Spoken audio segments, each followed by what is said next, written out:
have to think about the phases of anger. There are three phases of anger. One is somebody provokes me. I feel angry, okay? I don't have any control over that, right? Then there's the phase of anger of how do I react to it, right? Do I walk away? Do I respond? Do I punch the guy in the face? Do I call him with some nasty name? That's my reaction to anger. And then the other thing is, okay, I didn't have any choice of feeling angry when I was provoked. How long am I going to hold on to that anger? An hour? A day? 22 years? Right? So in order to keep things straight, I give these three phases three different names. The feeling of anger, I call anger. The reaction to anger, I call rage. And the hanging on to the anger is called resentment. Right? And then if you clarify it, I say, okay, I can do nothing about my feeling of anger other than perhaps take some things in perspective. Right? One of my father's teachings that helped me a great deal was that when somebody did something to my father which should have provoked anger, my father would say, you know, what he did was so foolish. If he only knew how foolish it was what he did, he wouldn't have done it. So, you know, I feel sorry for that person for being such a fool. But if you feel sorry for a person, how can you be angry at him?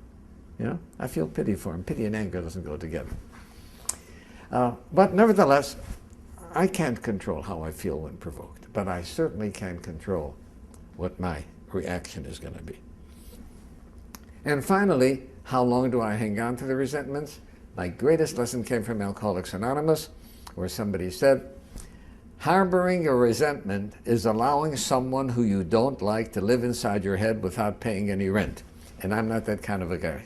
I'm not a nice guy like that to let somebody else pay. So AA helped me get rid of resentments. Reacting to anger took me a while, right, to be able to control my rage. And then I had to realize that, you know, this is part of my being human. Animals react with rage when provoked. Right? I, as a human being, am supposed to be above that. You know, I'm more than a Homo sapiens. So I learned how to control my anger. So I think those are, if a person keeps those things in mind, right? And there's some people who feel guilty for feeling angry, right? Especially at a parent. Right? You don't have a choice, right? The feeling of anger is nothing to show. And if you don't have a choice, there's no reason to feel guilty about it. How you react? Oh. Now, my suggestion is keep an anger journal. Right? Here's what happened today. Right? Somebody did this, is that, and here's how I did. Right? Then at night, you see, at the time that I'm provoked, my thinking isn't clear because I'm under pressure to respond.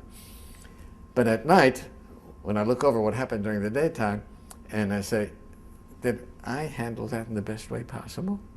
Right? Could I have done something better? And that becomes a lesson for the next time. Right? So I think keeping a journal about anger and how we respond to it is an excellent way of learning, because ultimately, if I am enraged, it doesn't hurt the other person as much as it hurts me.